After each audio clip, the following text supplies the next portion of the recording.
یکی از کانال‌های خارجی یک برنامه مستند حیات وحش رو پخش می‌کرد. نشون میداد یک گروه محقق تعدادی لاشه مرغ رو داخل توری گذاشته بودن و چند گودال به فاصله‌های 10-20 متر از هم حفر کرده بودن. بعد از مدتی یک روباه اومد و کمی بو کشید و یک مقدار این لاشه مرغ‌ها رو جابجا کرد و رفت. کارشناس تیم رو به دوربین کرد و گفت این الان میره و بقیه گله و دوستانش رو میاره. با استفاده از یک ربات جرثقیل توری رو جابجا کردند و آوردن در گودال دوم و مخفیش کردند و با مایعی خاص اسپری کردند تا اثر بو را از بین ببره. تقریباً نیم ساعت بعد همون روباه و 7-8 تا روباه دیگه اومدن سر گودال اول. هرچی گشتن مرغ‌ها رو پیدا نکردن.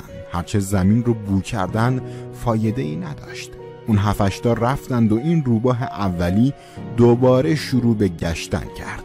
جالب این بود که مدام با سرعت میگشت و بعد سرش رو بالا می آورد و به دوستانش که داشتن دور می شدن نگاه می کرد و دوباره بو می کشید. محققین با استفاده از یک سیم کمی روی گودال دوم رو باز کردند تا حدی که روباه مرغ‌ها رو دید. این دفعه خیلی جالب بود. روباه یکی از مرغ‌ها رو با دندون گرفت و با خودش برد.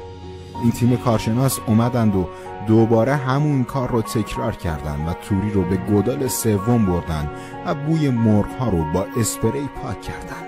روباها وقتی دوباره رسیدن هرچی گودال‌ها رو گشتند و هرچی زمین رو بو کشیدن چیزی نبود و دوباره رفتن. دوربین روباه اول رو نشون داد که این بار دیگر جستجو نمی کرد و رفت داخل گودال دوم و دراز کشید و به حالت خوابیده موند. چند دقیقه ای صبر کردند و دیدن خبری نیست. نزدیکش رفتن و چک کردند و دیدن کاملا مرده. جالب این بود که لاشه روباه رو به مرکز دامپزشکی بردن و کلی آزمایش کردند. دیدن دقیقاً عکس‌ها و آزمایشات نشون میده این حیوان بر اثر یک شوک عصبی سکته کرده و مرده. روباه که نماد مکر و حیله‌گری در حیواناته، وقتی احساس میکنه صداقتش بین دوستانش از بین رفته سکته میزنه و میمیره. از خجالت میمیره.